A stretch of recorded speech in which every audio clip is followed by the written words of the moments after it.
everyone, my name is Allie and welcome to my channel.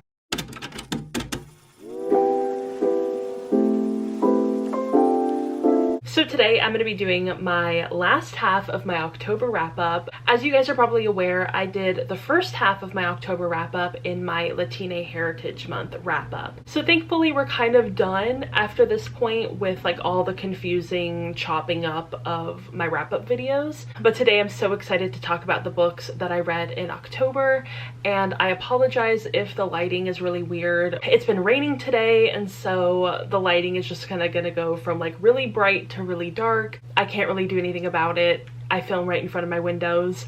I did turn on my overhead light for this video just to kind of like try to keep it a little bit normal, but we'll see how that works. Okay, so for the second half of October, I ended up reading 5 books, and the first book that I read was Hereafter by Amy Lynn, and this is a memoir, and it details this woman's life after she has lost her husband just like very suddenly, and it really explores a lot of the grief that comes with that. I thought that this was an absolutely beautiful and heart-wrenching book, and I loved the way that it explored grief and all of its like messy qualities. I believe it was maybe a year or so ago that I read The Year of Magical Thinking by Joan Didion, and if you love that book, I think that this one is another really perfect addition to like that sort of like grief memoir nonfiction type of book. I feel like The Year of Magical Thinking is a little less messy in its like delivery and exploration of emotions, but I think that Hereafter is a really good companion book to The Year of Magical Thinking, especially if you want to read something that really deals with a lot of like the raw emotions and reactions to losing somebody so suddenly. So yeah, I highly recommend it, and definitely go check it out if you can. The next book that I read was The 13th Tale by Diane Setterfield, and I ended up giving this book 5 stars as well. I don't think I mentioned it. I gave Hereafter 5 stars also. I absolutely loved this book so much. I've been really trying to go back into a lot of like the backlists and, you know, trying to read books that are from 15, 20 plus years ago. And I'm so glad I ended up just picking this book up on a whim. It was so incredibly beautifully written, so much descriptive and lush writing, which I really appreciate. I know it's not for everybody. The writing can be a little intense from like some of the other reviews I've read of this book. So if you're not really into lush descriptive prose, this might not be the book for you. But if you're looking for something that's a little bit more complex, I highly recommend it. And I feel like this is another book that deals a lot with the messiness of grief in such an interesting way. And it was really interesting to read this book right after I'd read Hereafter. I feel like the theme of like October being very Halloween centric and Dia de los Muertos is like very much about grief and loss and stuff like that. So I thought it was kind of fitting to read both of these books this month. This book basically follows a woman, and she has always really been into books and research and stuff like that. She actually grew up with a family who owns an independent bookstore, and she ends up getting this opportunity to interview and write about a very prolific and very famous but also very reclusive author. And nobody else has ever written about this lady's life and doesn't really know anything about her life, but she has been basically like handpicked to come and interview her. And so she goes to her house and meets this author, and she ends up getting basically the entire story of her life.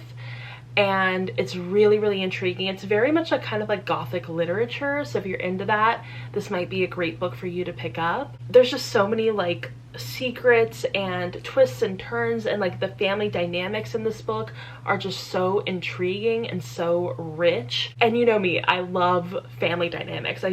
I love reading about them.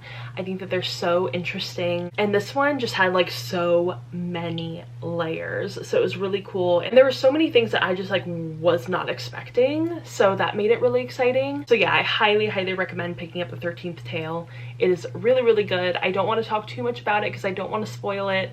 But yeah, just know I absolutely loved it. The next book that I ended up reading was Part of Your World by Abby Jimenez. This is another Abby Jimenez book. I know I've read 3 books of her so far this year, and this one I ended up not loving quite as much as I liked the first 2 that I read. This one I gave a 4 out of 5 stars, so still a really great rating, but it just didn't really hit the same as Yours Truly or Just for the Summer. This book follows Alexis, and she kind of comes from a line of doctors, of very like important doctors who have always worked at this one hospital, and she's kind of getting a lot of responsibilities thrust upon her because her brother kind of like got the fuck out of there, out of like the crazy family, and ended up marrying some like celebrity and moving, I believe, to Africa or something like that. And so she has just kind of been left there with the family to really take on a lot of that responsibility and a lot of that sort of like family obligation.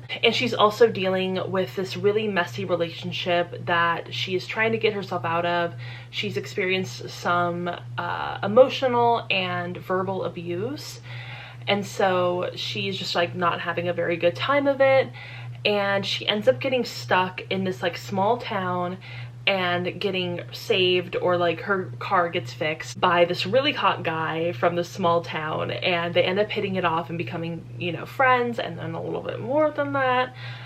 He's a little bit younger than she is. I believe that he's like in his early to mid 20s and she's in her early to mid 30s. But yeah, they end up forming this relationship. They kind of have to keep it hidden because a lot of these extraneous circumstances that I don't really want to get into because I feel like it might be a spoiler. This one, it worked for me. I did really enjoy my time reading it, but I just don't feel like I really connected with any of the characters. And there were just some moments from like the male main character where I just like, it didn't really work for me. He just wasn't my type of male main character that I would find attractive. I think that there are parts of him that I liked, and then other parts that just didn't work for me, and I don't really know exactly how to explain it without like going into great and semi-spoilery detail into this book. But yeah, I don't know, there was something about this relationship, and what's funny is that it wasn't even really the relationship that bugged me. It was just like that specific character that like didn't really work for me.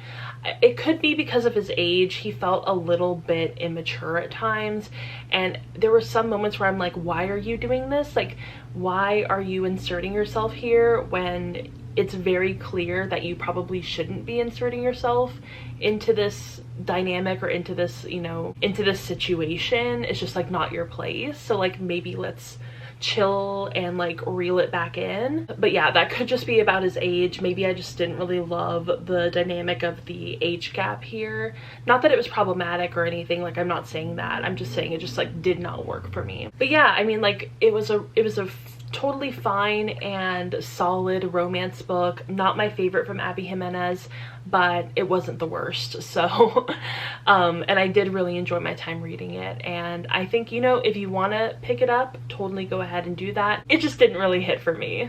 The second to last book is one of my probably new all-time favorite books ever. I love this one so much. It was We Have Always Lived in the Castle by Shirley Jackson, and I was absolutely mind blown from this book. I loved it so much. It was incredible. I was reading this and I was like, I am yearning for the classroom. I am yearning for my English major. I'm yearning to talk about this with a group of people and like a teacher leading the class and leading us in a discussion about this book. I need it so bad. I really loved this book. I don't even know how to like properly explain it. I feel like if you have gone to school in the US, you've probably read from Shirley Jackson before, and you probably read her short story, The Lottery, which an incredible short story. If you haven't read it, I highly, highly recommend it. I don't really want to give away any spoilers. It's kind of very much like The Twilight Zone, very much like Black Mirror-esque. So if you like those two shows, or if you like that vibe, definitely go check out The Lottery by Shirley Jackson. It is so good. But this one is We Have Always Lived in the Castle, and it is about this 18-year-old girl, and she lives in this big mansion, and it's like very secluded, and she lives there with her older sister and their uncle. And we find out that the entire town kind of like hates them and is very mean to them and kind of like shuns them out of society because their family died. Their family was killed, and it's basically said that they were poisoned, and it's kind of inferred that the person who poisoned them was the older sister, but we're not quite sure throughout the story. And it's basically just about this girl and how like the secrets of her family operate, and like all of these, you know, strange things, and the town, and their cousin ends up coming just like randomly out of the blue and starts living with them. And yeah, it's like really hard to explain because there's not really like a set plot. It's more about the themes and the vibes and stuff like that. I feel like I could talk about this book in like an entire video, and I'm still debating whether I want to do that or not. So I don't want to talk about it too much on here because I feel like I kind of want to save it for its own dedicated video. I'm not sure. But I did end up watching the movie adaptation that was from a few years ago, and I did actually end up liking that movie. I thought it was pretty good. I thought it was a pretty good adaptation, and it definitely illuminated a lot of the things for me, but I also don't want to spoil anything. So I think that if I am going to talk about this book more, it will definitely be in its own dedicated review video. But yeah, just know, loved it. 5 out of 5 stars. It was so good. And the very last book that I ended up reading for October was Ring Shout by P. J. Lee Clark. And I ended up unfortunately not liking this book, and I did write a review on Goodreads. It's a pretty long review, honestly. It did not work for me on so many levels. I feel like the only thing that did end up working for me was the prose. I thought that that was really beautiful and really evocative of like the time period and, you know, the culture and stuff like that, but a lot of the plot things and a lot of the character things just did not work for me. Basically, if you don't know what Ring Shout is about, it's a historical horror novel, and it basically kind of reimagines the early 20th century as they're kind of being like these monsters that are representative of like the KKK, like the resurrection of the KKK, which was kind of sparked by the movie The Birth of a Nation.